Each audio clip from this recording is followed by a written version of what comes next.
Welcome to Discovering. Tonight's show is all about snowmobiling. Why? Because it's big business here in the UP, plus this past weekend was free snowmobiling weekend here in Michigan, plus it was International Ride Your Snowmobile Day on Saturday. So we hit the trails to see what snowmobiling is all about. The whole idea is to promote snowmobiling and the family event and put it on social media and celebrate a day of riding. So sit back and relax. It's Monday night and it's time for Upper Michigan's very own Discovering. The secret streams that flow beneath the cliffs of colored stone. Forest thick and healthy with birch and pine and oak. Surrounded by the greatest lakes this world has ever known. The black bear's awesome presence as he roams the hills and fields. Call of the timber wolf, the loon's lonesome trill. The eagle soaring high above, the trout lies deep and still. These are what I treasure, the only way I measure feelings that I have for this fine land. There is so much to discover when you're a long-time lover of northern Michigan.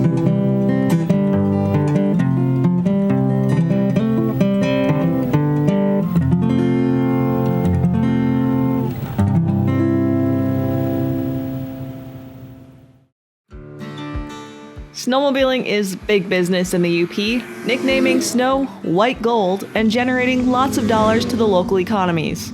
With over 3,000 miles of trails to ride through densely forested landscapes, along the shores of the Great Lakes, and through quiet little towns, it's no wonder that the UP is a top spot for sledheads. Now, I'm more of a slow, silent sport kind of person who thinks the only purpose of a snowmobile is to get me to the middle of a frozen lake to fish. But in an effort to experience all the things the UP has to offer and highlight this popular activity, and because it is kind of embarrassing to admit as a born and raised Uper, I've never driven a snowmobile, I figured I'd give it a try. Since I don't own a snowmobile and I'm not going to run out and buy one, the best option is to rent one. Which brings us to Timberline Sports in Bergland. I've never snowmobiled before, so I guess first off, how to drive one and safety, I guess. Right. So the very first thing to think about on a snowmobile is ride at your own speed. Okay. It's not a race, okay? And realize that you're sharing a trail with a bunch of other snowmobilers out there that are riding at their own speed, which could be fast or slow. So, and you always want to stay to the right of the trail. You'll see people, try to stay to the right, especially going into corners, because you never know if somebody is not following the rules and they could be in the middle or over on your side. Right. To start the snowmobile on here, this is a 2023 600 EFI, and you just turn the key. You have a gauge right here. It's going to show you on this side is your fuel, and on this side is your temperature. On your headlights are right here, so when that little light comes on right there, that's showing you that symbol that you're on high beam. You push it the other way right here, it'll take it to low. I always ride with my high beams on the daytime. I turn on. At night, I'll turn my high beam off when other sleds approaching me so they can see better, but it's better to be seen than not be seen. Your hand warmers are right here, and your thumb warmer are controlled by this button right here.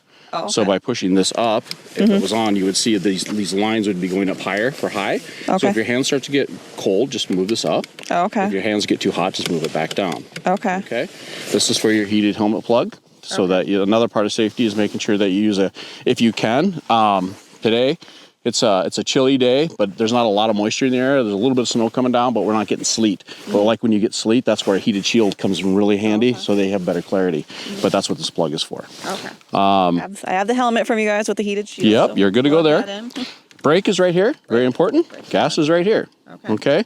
And then, of course, your kill switch. Okay. So if the machine is running and for some reason you couldn't reach the key and you needed to shut the machine off, just push that button down, and that'll kill the machine instantly. The machine does run on a belt, and the belt's located on this side, and we do have a spare belt in there in case you were to blow a belt.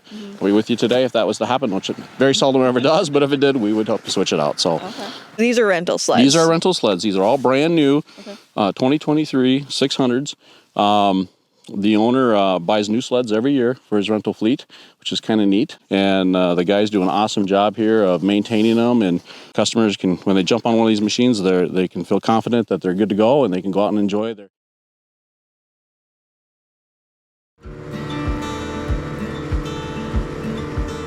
When riding the snowmobile, it's very similar to like riding a bicycle, or I don't know if you've heard motorcycles. Never rode a motorcycle. Okay, well, like riding a bicycle, you just keep your balance in the middle. Okay. And again, the biggest thing is ride at your own speed. So there will be sometimes there could be a little darting on the trail, and you'll feel the snowmobile kind of jerk left or right. What is that? Darting. You'll hear snowmobilers say, "My machine is darting." If there's grooves in the trail from other snowmobiles, your skis have a little wear rod, a carbide on the bottom that can fall in other people's tracks. So you might want to jump back and forth. Again, riding at a controlled speed makes that much safer. And then it's part of snowmobiling. You'll find that you kind of go down the trail like this. You don't just go straight always. And it's part of the enjoyment of riding the snowmobile. Now speed, obviously I've never driven a snowmobile, so I imagine we're going to go slow to start. We are going to go pretty slow. When you ride a snowmobile, again, at your own speed, if you ride super slow, you'll find that you can get cold. You know, we're dressed apparent. You know, we've got good clothes on, and we'll hopefully stay nice and warm. But so you don't want to go 5 mile an hour down the trail. We're probably going to run about 15, 20 mile an hour until you get comfortable with it. Okay. And then if you want to go 30, we'll go 30. If you don't, we won't. So we're just going to play it by ear. Do a lot of people come in and be like, "Where do I ride?" Yeah, they do. And we have maps. There's also an app out there called Groomer Tracker that you can download onto your phone, which will help you see where the groomed trails are. And that's by club. And today, where are we going? Today, we're going to Lake of the Clouds, which is a beautiful, beautiful ride because it goes up through the Ottawa National Forest.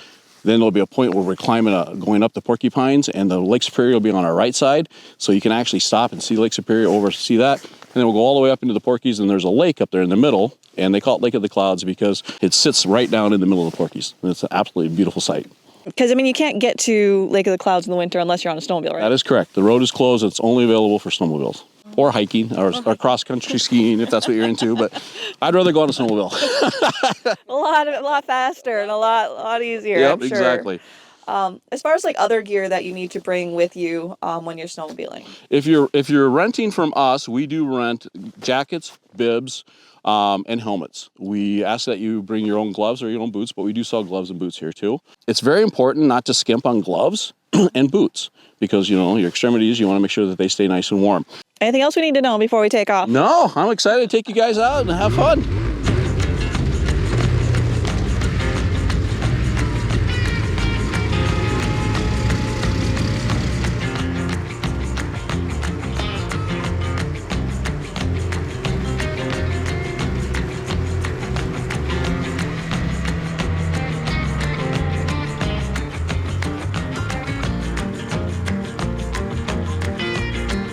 We started off pretty slow, which was good for me to get the feel of steering and maneuvering the snowmobile, and once I felt confidence in the machine and my ability, we kicked her up to a whopping 35 miles per hour on the wide open trail of South Boundary Road.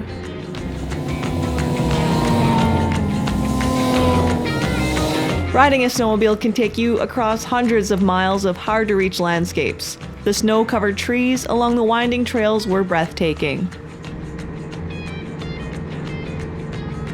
Dave was a great tour guide. He kept an eye out for anyone coming up behind us, and we pulled over a few times to let faster riders by. He kept us at a good speed, so I didn't feel the need to try and keep up. And I had to stop and check out some sights along the trail.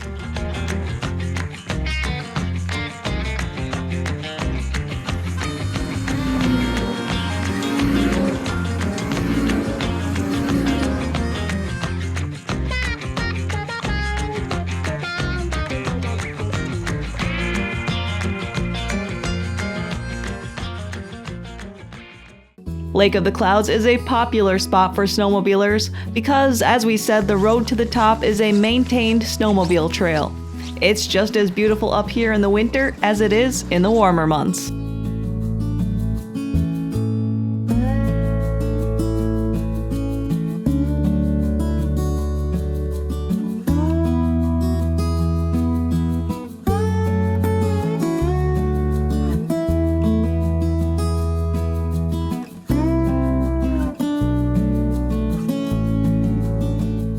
the round-trip ride from Timberline Sports to Lake of the Clouds and back through Bergland is 80 miles. A bit much for a first-timer, but it gave me the full experience of what a full day's ride is like. And I enjoyed it more than I thought I would.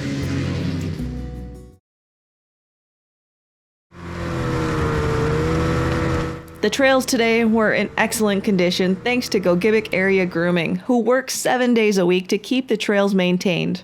I stopped at their groomer shed to see what it takes to maintain the trails and hitch a ride in the groomer. So when you're grooming, you just pretty much want the front of your drag to be just catching the snow. And then you see it, if you look, it should be swirling through. And then in the back there's a pan, and the pan is what gives it that nice, like blacktop almost look. So like if you got bumps and stuff, you can fill your drag full of snow, and then when you come up to them, you can lift the front of your drag up, and then the snow will drop in that, and then your pan in the back will fill it all in. We groom and operate 150 miles of groom trail every single day. We have 3 groomers. We have 2 up here in the north end, and then we have 1 down south on Lake Gogebic in Marinasco area. So we groom all the way from basically the Porky area all the way to Presque Isle, to the Wisconsin county line. This is our newest machine. It's a piston bully 400. It's operated by 2 tracks, so there's a low PSI, so we're able to go through our swamp areas without actually sinking. Real similar to a bulldozer with a steering wheel.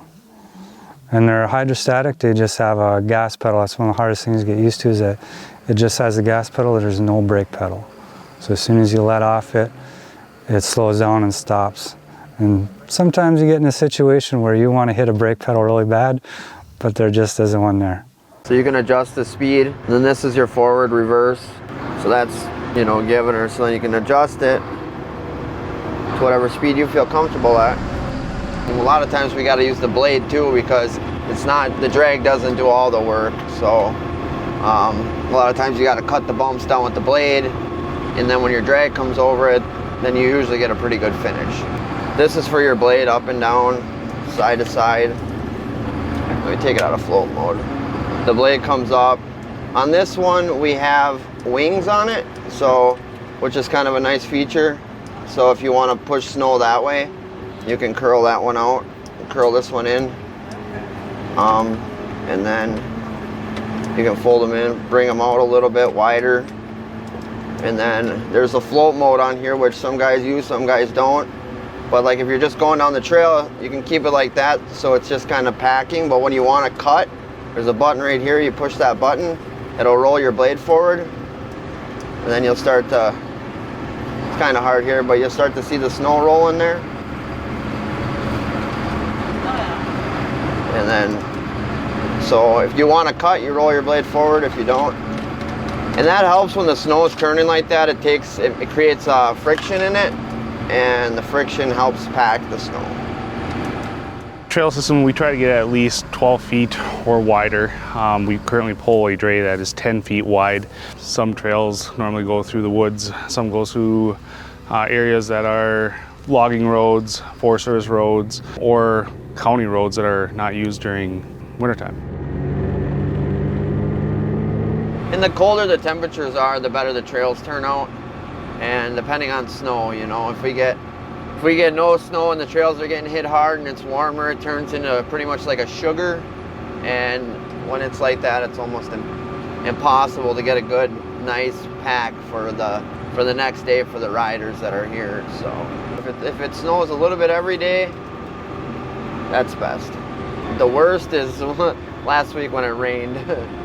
The rain did not help us one bit. So it opened up a lot of wet spots that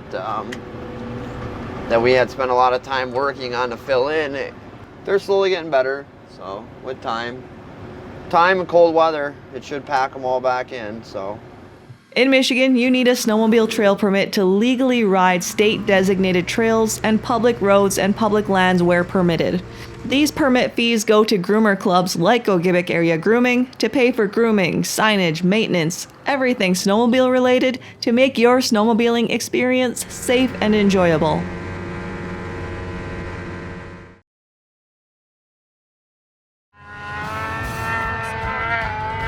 This past weekend, the Michigan DNR held its first free snowmobiling weekend. For these 2 days only, you don't need registration or a trail permit on your snowmobile to hit the trails. Coinciding with the free snowmobiling weekend was International Snowmobile Ride Day. Today is our first ever worldwide International Snowmobile Ride Day. So we're just here celebrating riding snowmobiles and inviting people that share the passion of snowmobile riding from all over the world. And today we're in Bergland, Michigan, probably the greatest place in the UP to ride snowmobile. To celebrate this holiday of sorts, Gogebic Area Grooming and BRP hosted an event in Bergland with free food and shirts for riders that stopped by. You ready to go snowmobiling? No. We just thought it would be a great idea to celebrate the International Snowmobile Ride Day and provide some lunch for people and giving out t-shirts. And the whole idea is to promote snowmobiling and the family event and put it on social media and celebrate a day of riding. Bergland offers some of the greatest trails in the country for sure, and with the snow conditions here, we can always rely on the opportunity to get out and ride. And today we have a beautiful blue sky and sunshine, and the people are out. And snowmobiling is not only just getting on a sled and going fast on the trails, but we're seeing more and more families, more and more husbands and wives getting out and enjoying the outdoors. And again, in the UP, this is what it's all about. So we're excited to be here, and as you can see from the number of sleds that are rolling through, today is a great day to be here. The Michigan DNR, the state of Michigan, has provided this weekend for free snowmobiling, so no registration stickers and no permit stickers required to ride today. So that's providing an opportunity for people to try, maybe for the first time, snowmobiling, taking advantage of some of our rental facilities and getting on a snowmobile for the first time. Right? It's not about going 100 miles an hour down the trail. Right? Some people, that's what they like to do, but for us, as a manufacturer of snowmobiles, it's about safety, it's about family-oriented. BRP also brought along some of their new snowmobiles to show off. Today we have some of our new product offerings, a little 120 snowmobile and snowmobiles for young kids, snowmobiles for women that are designed smaller for smaller hands and smaller body types. And it's something that we've tried to do as a manufacturer, and Polaris and Arctic Cat and Yamaha are doing the same thing, is really trying to get more of a family involvement. After just one snowmobile ride, I wasn't in the market for a sled of my own, but this one I kinda like. From BRP, obviously we manufacture Ski-Doo and Lynx, but really today is about whether it's a Yamaha or an Arctic Cat or a Polaris, right? We're just here to celebrate riding and enjoying the outdoors and having this opportunity here in the UP and more importantly Bergland, but taking advantage of the trail conditions and all the clubs that are here to groom the trails and make the riding experience top notch, right? We call it the Ski-Doo feeling, but really it's the snowmobile feeling and getting outside and enjoying the great outdoors and the great weather, but more importantly, some of the best trails for sure in the country. Bombardier Recreational Products is the company behind the Ski-Doo. The first Ski-Doo snowmobile was launched in 1959. Snowmobiles look a little different today than they did back then. Probably go a little faster too. I met Hannah from BRP, who also drove a snowmobile for the first time this week, and right here in the western UP. But unlike me, she had no problem picking up speed. So it was funny, I actually started out probably going about 30 miles an hour because I'm not used to the handlebars. The steering wheel has so much more control, especially when you don't have those big thick gloves. So it was a change of pace, but once I started getting that confidence and I was like, you know what, I think I can handle this, and worked my way up. So that first day I was doing roughly probably 45 on average, and then the second day led into almost 60, and then today I finally hit 70, and I was like, man, I got it totally down. So it made me feel really good about myself that I was able to grow that quickly over the last 3 days. We went to Bergland. I'm going to botch this on the Youper joke pause. Where do Youpers wear their chook? On Tanagan. Someone obviously told Hannah that one this weekend. Okay, back to snowmobiling. Going out here and riding just gives you the opportunity to just enjoy your own self and enjoy your own headspace, and to allow yourself to just be free of those, like, any worries or anything that just is down the road. You just get to enjoy yourself in your own company riding, and it's so exhilarating and so free. That's all for tonight, and I hope to see you right back here next week for Upper Michigan's very own Discovering.